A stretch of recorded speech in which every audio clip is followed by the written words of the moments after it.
નમસ્કાર, સત્ય સંદેશ ન્યૂઝમાં આપનું હાર્દિક સ્વાગત છે. હું છું મેઘા અગ્રવાલ. જોઈએ આજના સમાચાર વિગતવાર. મુન્દ્રાની દીકરીઓએ વધાર્યું કચ્છનું માન. SGFI અંડર 14 અને અંડર 17 ક્રિકેટ સ્પર્ધામાં NMSC એકેડમીની ખેલાડીઓ નેશનલ સિલેક્શન નેટમાં એન્ટ્રી પામી.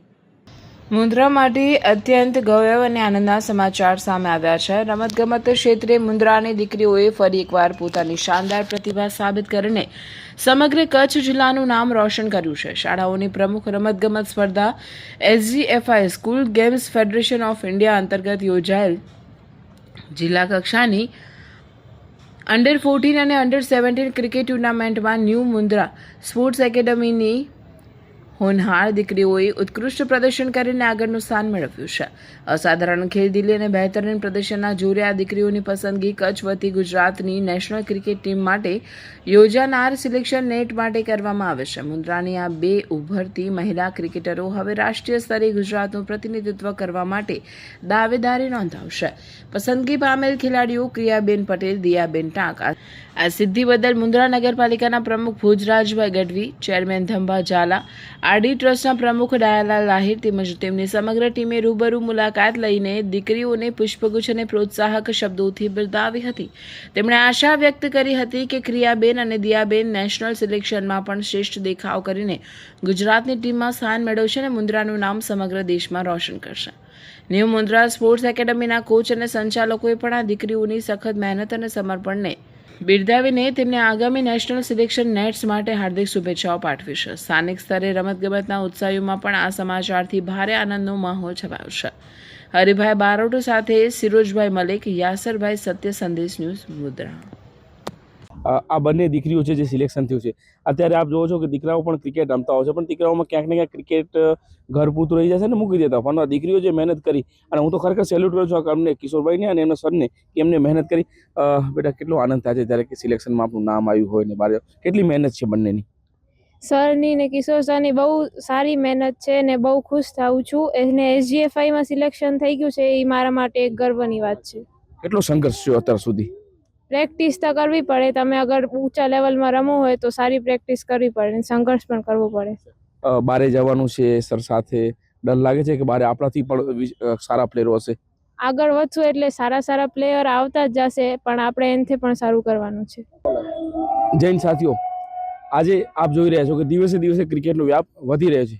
ખાસ કરીને મુન્દ્રા તાલુકાની વાત કરું તો અહીં ટેનિસ ક્રિકેટનો ખૂબ વ્યાપ વધ્યો છે. ત્યારે જ્યારે સિઝન ક્રિકેટની વાત કરી ત્યારે ન્યૂ મુન્દ્રા સ્પોર્ટ્સ ક્લબ એક ખૂબ સારો ક્લાસ ચલાવે છે બાળકો માટે અને ક્રિકેટને અપગ્રેડ કરવા માટે. કારણ કે ટેનિસ અને સિઝનમાં આપ તફાવત જાણો છો, કારણ કે સિઝનની ક્રિકેટ જ્યારે થતી હોય ત્યારે લોકો ખૂબ જોવા આવતા હોય છે અને સિઝન ક્રિકેટમાં લોકોનું ભવિષ્ય ઉજળું છે. ત્યારે મારી સાથે કિશોર સોની સાહેબ જોડાયા છે, કારણ કે એ એક ક્લાસ ચલાવી રહ્યા છે અને ક્લાસની અંદર 200થી વધુ બાળકો રોજ રિહર્સલ કરવા માટે આવે છે, એમની સાથે જોડાતા હોય છે. ત્યારે સાહેબ, મળતી માહિતી મુજબ કે આ વખતે મુન્દ્રાને કંઈક અનેરો લાવો મળે છે. આપ જાણો છો કે મુન્દ્રા તાલુકાના બાળકો કદાચ અહીં સુધી ન પહોંચી શકે, એમની પાસે ફી ન ભરી શકે, તો એવું શું તમે કંઈક લઈને આવ્યા છો કે જે મુન્દ્રા તાલુકાના બાળકો પણ આગળ વધે?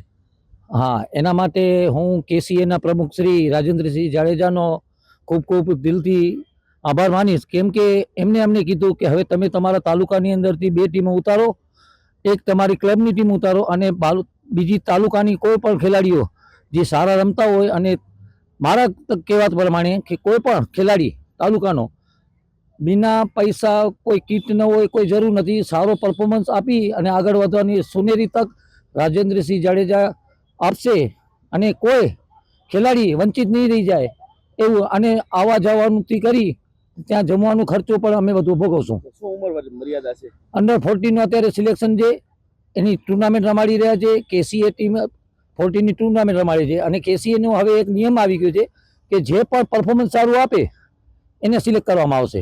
આપની અહીંથી લઈ જવા માટે શું તૈયારી છે, ક્યારે જવાનું છે અને શું શું માહિતી આપ લોકોને આપશો? હું મુન્દ્રા તાલુકાના દરેક ક્રિકેટરો, દરેક ગામડાના પ્રિન્સિપાલો, સ્કૂલના પ્રિન્સિપાલો અને મુન્દ્રા ગામની બધી સ્કૂલોને એક ખાસ વિનંતી કરું છું કે તમારી સ્કૂલની અંદર જો છોકરાઓ 14 વર્ષની અંદરના હોય, જેની કટ ઓફ ડેટ અમે આપી છે, માંડી ચોકની અંદર બોર્ડ લાગી હશે ST પાસે, કટ ઓફ ડેટ પણ આપશું અમે.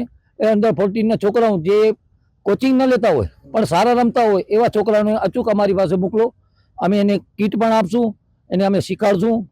અને આ સન્ડેના 23 તારીખના સવારના 7 વાગે શાસ્ત્રી મેદાનથી કરી ને સિક્કિમની સ્કૂલમાં કિશોરભાઈ, ખાસ કરીને ઘણું એવું હજી ટેલેન્ટ છે, જેની પાસે ટેલેન્ટ છે, સારું રમે છે, પરંતુ ક્યાંક ને ક્યાંક ઘરની જવાબદારીના લીધે તે બહાર નથી નીકળી શકતા અને વાલીઓને પણ ક્યાંક ને ક્યાંક ડર લાગતો. ત્યારે એઝ અ કોચ તરીકે, એઝ અ પ્રોફેશનલ ક્રિકેટ તરીકે આપનો એ વાલીઓને શું સંદેશ હશે?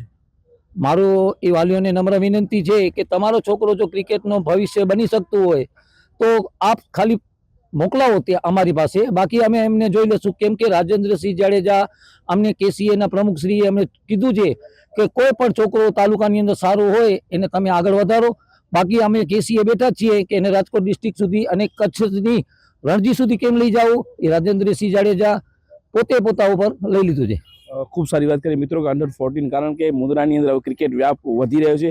આપને આ સોનેરી તક ઘણા વર્ષો પછી મળી છે, પરંતુ જે પણ વાલીઓ આ સમાચાર નિહાળી રહ્યા છે, તો આજે જ આપ કિશોર સોની સાહેબ અને એમના સુપુત્રનો આપ સંપર્ક કરો અને આપના બાળકને આ આતુરતા માટે આમાં લાભ લેવા માટે જોડાવો, કારણ કે આપના બાળકનું જે ટેલેન્ટ છે, ટેલેન્ટ ફક્ત ઘર પૂરતું ન રહે. તો આજે જ સંપર્ક કરો આમનો. હવે આપણે મળશું સની સાથે. મળતી માહિતી મુજબ કે અહીંથી પણ કોઈક સિલેક્શન થયા છે, તો કિશોરભાઈ સ્પષ્ટ કરજો કે કોણ કોણ સિલેક્શન થયું છે અને કેટલા લોકોની સંખ્યા? મુંદ્રા માટે આ ગૌરવની વાત કહેવાય કે મુંદ્રાની દીકરીઓ અત્યારે મુંદ્રા તાલુકાની દીકરી 2 જે અંડર-14ની 17ની અંદર એફસી કરીને છે જિલ્લાની ટીમમાં કચ્છ તરફથી પ્રતિનિધિત્વ કરશે નેશનલ ટીમ માટે અને સ્કૂલ તરફથી. અને પહેલી એવી દીકરીઓ હશે જે મુંદ્રાથી હું એમની સાથે જઈશ એમને સિલેક્ટ કરાવવા માટે.